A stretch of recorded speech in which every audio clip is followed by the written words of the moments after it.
Mi querido Jesús López Almejo, tu profe de RI ya está en Sin Censura. Perdóname por andar en estas cosas, mi querido Jesús, tú eres muy propio, pero ya sabes cómo es tu amigo. Si ya sabes cómo es tu amigo, ¿para qué me invitas? Mi querido Jesús, gracias por la invitación ayer al canal de tu profe de RI. Disfruté mucho la conversación contigo. Ya entrada a la madrugada,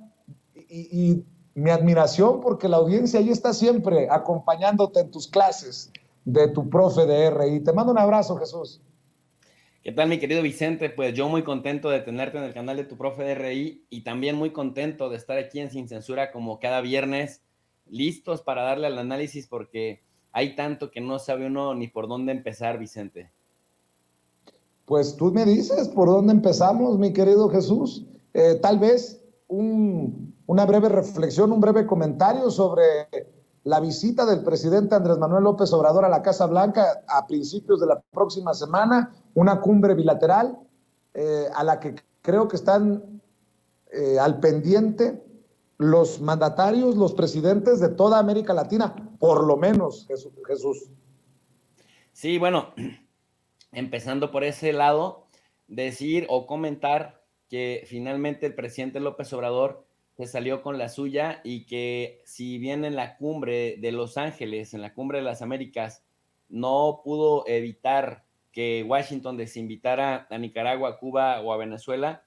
quedó claro que el presidente López Obrador no se presta para legitimar actos de exclusión de otros mandatarios del continente. Y también hemos visto el criterio selectivo del presidente López Obrador, no da paso sin guarache, no va a todos los eventos internacionales, para eso tiene a Marcelo Ebrard, que es el segundo a bordo, y en aquellos eventos internacionales en donde solo hay coctelería, canapés, vino tinto y discursos pomposos, pero que no concretizan o no concretan nada particular, López Obrador pues no se despeina. Fue a Estados Unidos 3 veces, va a ir por una cuarta ocasión, porque finalmente hay una interdependencia compleja y una interconexión tremenda. Somos el país que tiene en la historia de la humanidad, en la historia del mundo, la red consular más grande de un país en otro, y además también pues la cantidad de personas de origen mexicano que viven en Estados Unidos es tremenda. Porcentualmente es una de las más importantes e imponentes del mundo, pero en términos brutos, en términos de números, me parece también que es la mayor población de un país en otro. De tal suerte, pues, que una buena relación, una sana relación con el vecino del norte, pues también es positiva para México en términos comerciales, en términos de seguridad, en términos de pues casi toda índole, porque ya hemos visto que el vecino del norte, de que se propone sabotear a una nación, es capaz de tambalear un sistema político y es capaz también de causar una revuelta que rompa el tejido social. Por eso, con el vecino del norte, de lejitos, pero cuando hay cercanía hay que ser bastante institucionales y bastante curiosos. Y Vicente, no deja de llamar la atención que el Instituto México del Wilson Center, este think tank del Partido Demócrata que tiene su sede allí en Washington, organiza un evento, y a este evento, imagínate los personajes a los que invita para analizar objetivamente, nótese tu sarcasmo y el mío, a Lila Abed, una, eh, una especie de hija de Joaquín López Dóriga, de Ruiz Gili, de toda esta plana de chayoteros que se sienten súper intelectuales, de Rafael Fernández de Castro, que ahora dirige el Centro de Estudios México-Estados Unidos, ahí en la Universidad de San Diego, en la UCSD, pero que fue asesor presidencial de Felipe Calderón de Asuntos Internacionales de la Presidencia en la época del presidente Espurio, también a Luis Rubio, o a Viri Ríos, o a Marta Bárcena, la ex embajadora, que sigue muy molesta con el presidente López Obrador y que es antiebrardista. Imagínate el tipo de análisis objetivo que van a hacer cuando invitan a puro anti-AMLO. Y yo me quedo pensando que por esto a todo le pegan, pero a nada le atinan, porque finalmente les gana más la pasión y la víscera que el análisis. Y bueno, en ese sentido, pues, volviendo a nuestro tema, me parece que López Obrador ha sido muy, muy consistente en solo salir de México cuando la situación lo amerita. Ya estuvo con Donald Trump en la firma del NAFTA 2.0, estuvo también presidiendo la sesión del Consejo de Seguridad cuando México fue presidente rotativo del órgano más importante del sistema de Naciones Unidas, el que puede sancionar económicamente a otros países y el que además también puede declarar la guerra o poner misiones de paz con los cascos azules. Cuando México presidió este órgano de Naciones Unidas, estuvo el presidente López Obrador también allí. Y bueno, en la cumbre trilateral con Justin Trudeau y con Joe Biden, también el presidente López Obrador estuvo ahí. Después fue a Centroamérica, ya vimos, y también al Caribe, pero ya vemos que eso es muy estratégico, que son viajes donde apuntalan la agenda también de México y en donde México está consolidando espacios de liderazgo. Así que por ese lado me parece que es bueno que el presidente no se desgaste en todos los eventos a donde generalmente asisten los mandatarios de los países en desarrollo, la mayor de las veces sin resultados concretos, y por eso, bueno, es importante que el presidente sea selectivo, Vicente. Oye, profe, déjame preguntarte, ¿qué impacto puede tener este asesinato del ex primer ministro japonés? Hasta el presidente Andrés Manuel López Obrador se ha pronunciado. México puso a media asta la bandera ante este asesinato en un mitin de campaña del ex primer ministro de Japón, uno de los más queridos en la historia, que ha paralizado de alguna manera la política a nivel mundial, profe.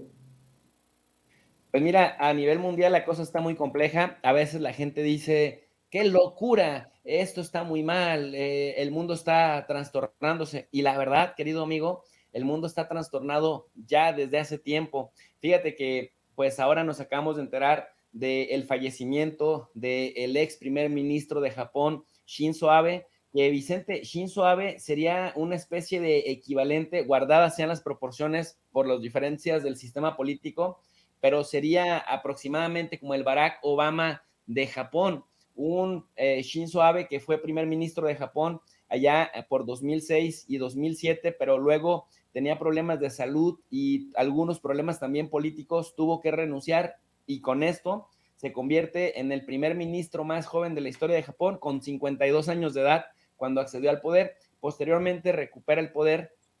porque se vuelve líder del PLD. El PLD es el Partido Liberal Democrático, Vicente, que es el equivalente al PRI. Ha gobernado y ha dominado tremendamente la política japonesa y en 2012 se convierte en primer ministro y en 2020, es decir, 8 años después, vuelve a renunciar también por problemas de salud.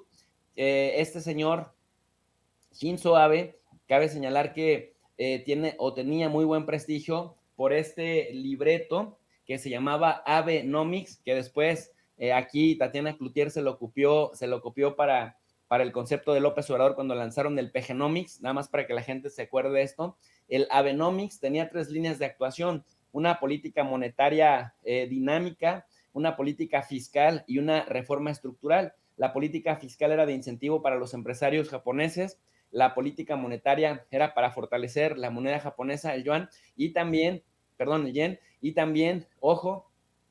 las reformas estructurales era para hacer de Japón una economía que al mismo tiempo que lidiaba con la presión estadounidense en materia de seguridad y en materia de inversiones que siempre van acompañadas, porque cuando los estadounidenses no pueden abrir el mercado por su dinamismo comercial, lo abren a punta de balazos, a punta de cañonazos o a punta de amenazas, y Japón está bastante acostumbrado también a ello. Y en el plano de coexistir también con China y al mismo tiempo que con Rusia, del cual también son dependientes a través del proyecto Sajalín 2, de esta isla que incluso Japón llegó a reclamar como suya, pero bueno, de ahí viene hasta el 10, entre el 10 y el 15% del gas que Japón consume, y este señor pues hizo un equilibrio de tal suerte que Japón salió de años de deflación durante su gobierno,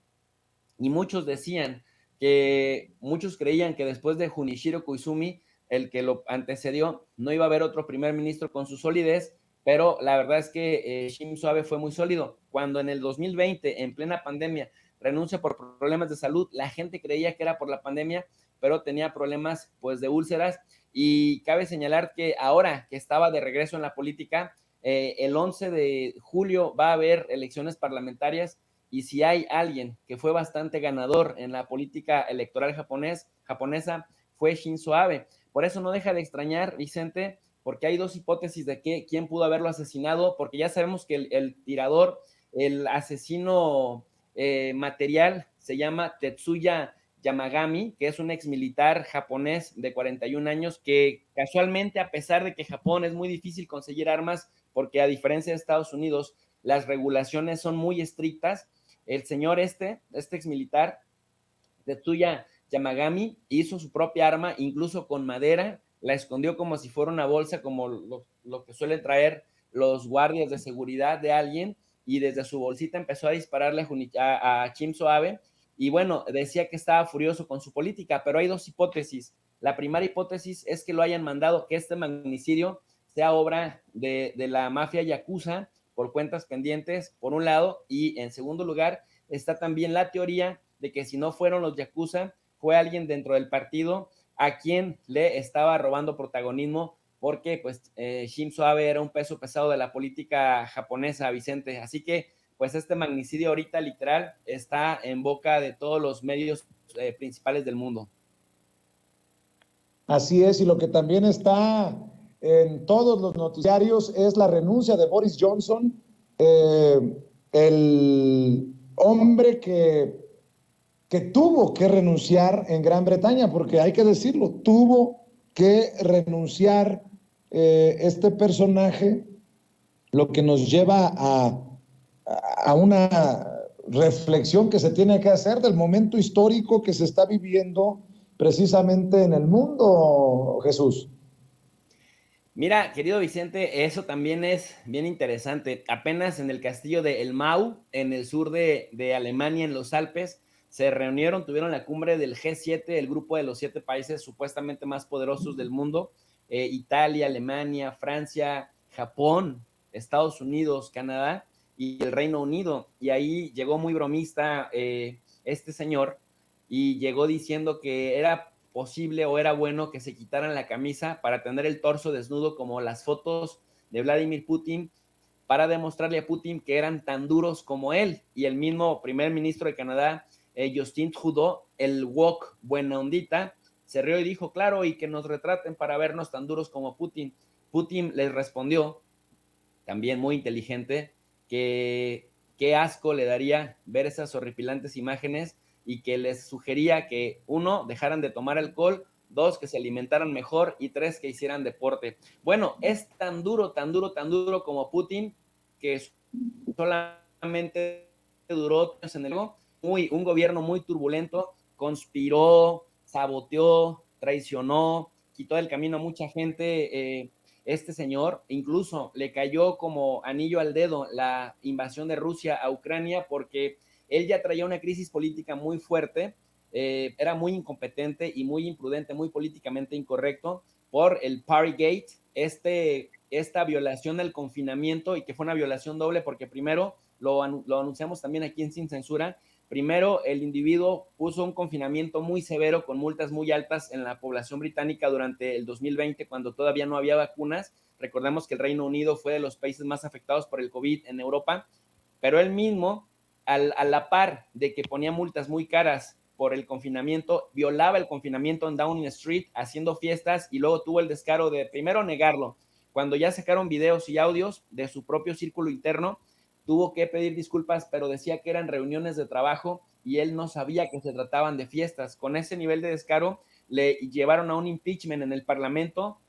llegaron a votar hasta 148 miembros del Partido Conservador en su contra, pero alcanzó la minoría o la mayoría mínima para poder mantenerse, y según esto estaba protegido de un año completito que marca la Constitución del Reino Unido, de que no le volvieran a someter a ningún impeachment. Sin embargo, entonces, ya frustrados algunos miembros del Partido Conservador, pues empezaron a renunciarle al gabinete, sobre todo los ministros de Salud y de Finanzas, que eran sus ministros estrellas, uno durante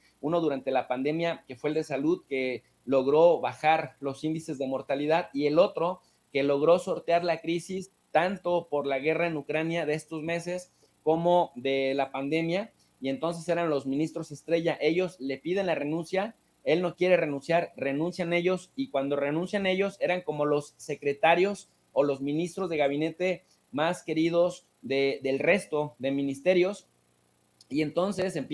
viene la andanada, Vicente, de renuncias del mismo gabinete, tanto del primer nivel, a nivel de secretarios renunciaron 11 y después empezaron a renunciar 30 en las principales 24 horas, a las 48 horas, porque él salió a decir 24 horas después que no iba a renunciar, que no veía en los próximos 2 años hasta que hubiera nuevas elecciones, ni que iba a renunciar, ni que iba a llamar a nuevas elecciones, y entonces le renuncian como 55 personas de diferentes niveles, entre ministros, el equivalente a secretarios y también el equivalente a subsecretarios. Tú me preguntarás la razón. La razón es que tenía un amigo muy cercano que era como el subsecretario del Interior, que se encargaba de negociar votaciones con la contra, con los opositores, era como el operador político más importante, acusado de acoso y de abuso sexual, pero contra hombres de un bar privado a donde asistía recurrentemente, pero además 6 personas también la acusaron de haberles tocado el culo, así literal dice la acusación. 6 parlamentarios acusan a Pincher, el aliado principal de Boris Johnson, de tocarles el culo, y esto pues terminó de incomodar al resto de personas que tenían que negociar con él, porque decían que se sentían bastante presionados negociar con una persona que no solamente te extorsionaba políticamente, sino que también te pedía favores de esa índole para poder avanzar políticamente, de tal suerte que en 48 horas le renuncian 55 personas y finalmente se vuelve insostenible, porque además, Vicente, este señor Boris Johnson es uno de los personajes más patéticos que la historia británica recuerde, porque es, junto con Joe Biden, uno de los presidentes más rechazados de la historia del Reino Unido, así que ni tenía calidad moral, ni tenía respaldo político. Al final terminó diciendo que sentía muchísimo que esta jauría y que esta manada del sistema político británico, al que definió como darwinista o darwiniano, ya sabemos que el darwinismo social dice que sobrevive la especie que sea más capaz de adaptarse a los cambios.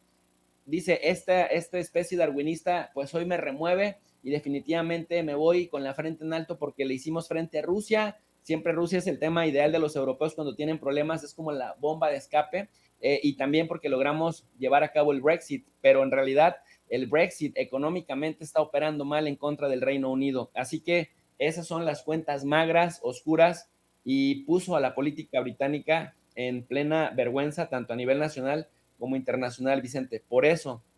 todo el mundo le pidió que se fuera. Él era el único que no quería irse, nada más tenía el respaldo de 2 ministerios y al final pues tuvo que ceder. Se va a quedar mientras la ley permita que haya nuevas elecciones, pero prácticamente pues ya es un fantasma en Downing Street, Vicente.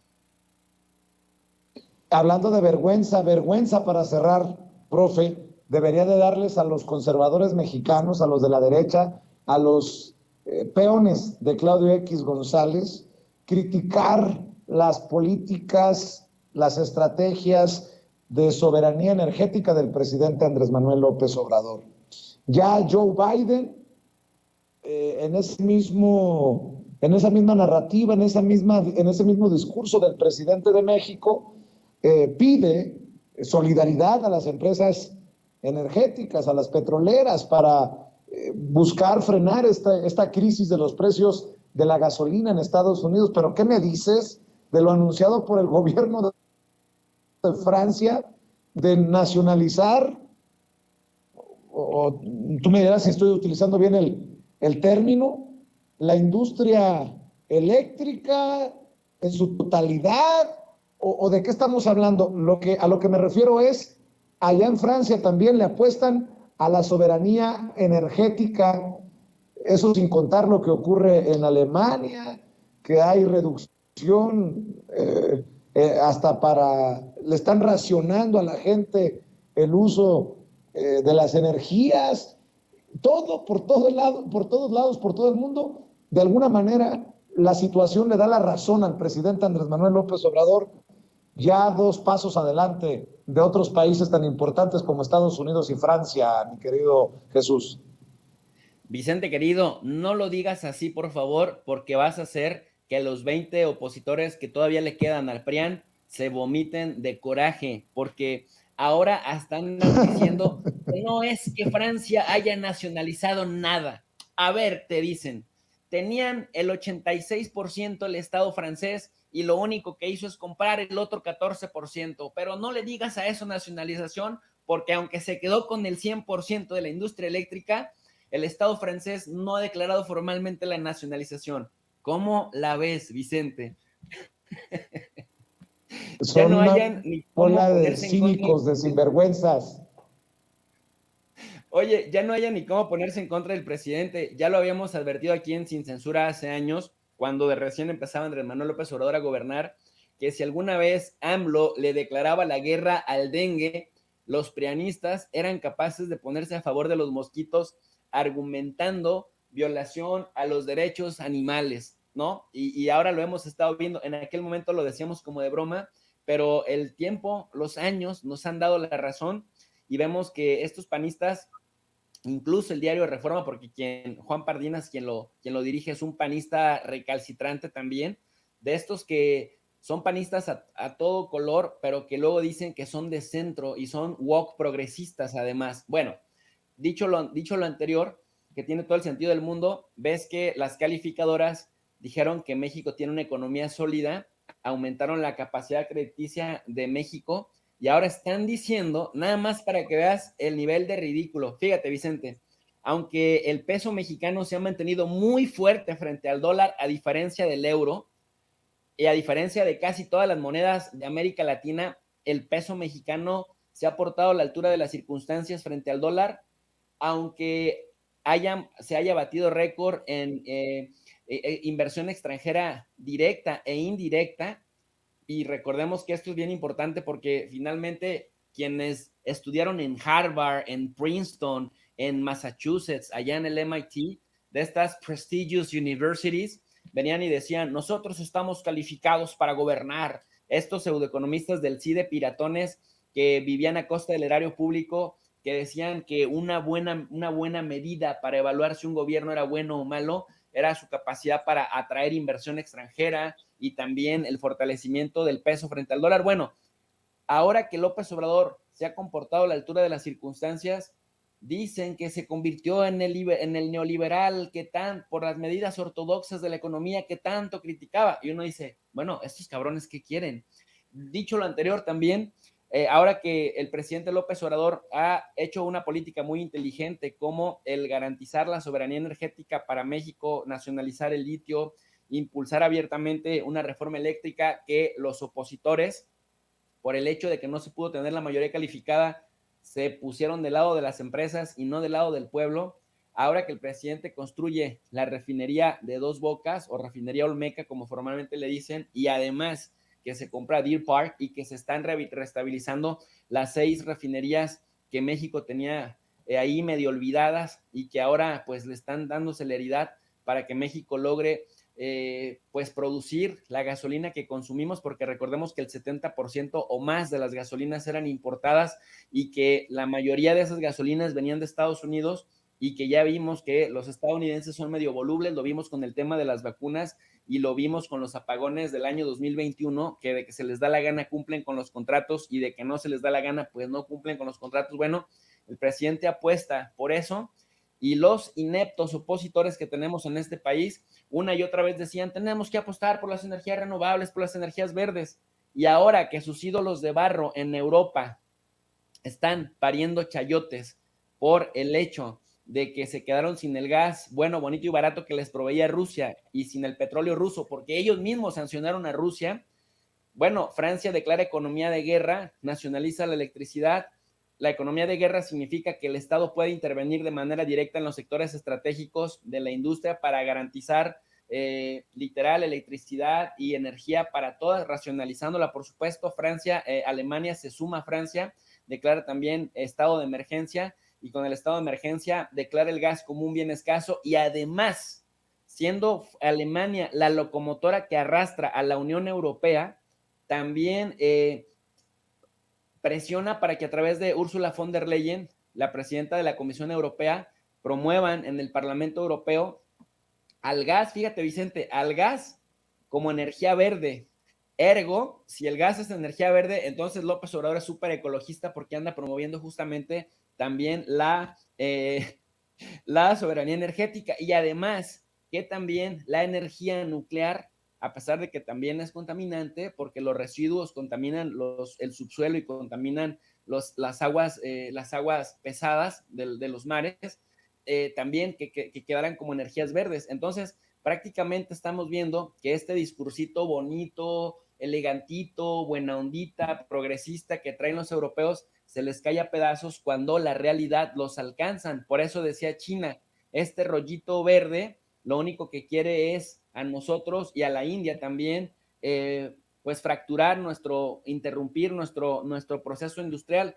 Como ellos ya se industrializaron, ahora sí les interesa lo verde, porque si emitimos menos gases de efecto invernadero, pues entonces vamos a detener nuestro desarrollo industrial en el ritmo que lo queremos y al paso que lo llevamos. De tal suerte, pues, que ahora que los mismos europeos salieron de esa comodidad en donde los tenía Rusia, porque estúpidamente se pelean en contra de Rusia por órdenes de Estados Unidos, que ahora les va a vender el gas 40% más caro y les va a vender el petróleo 30% más caro, y de aquí al 2030 les va a garantizar únicamente el 15% de lo que Rusia les daba, pues ahora sí los europeos están pariendo chayotes y están cruzando los dedos para ver si pueden por lo menos salir el invierno feroz que se viene en diciembre del 2022, Vicente. Así que en ese contexto,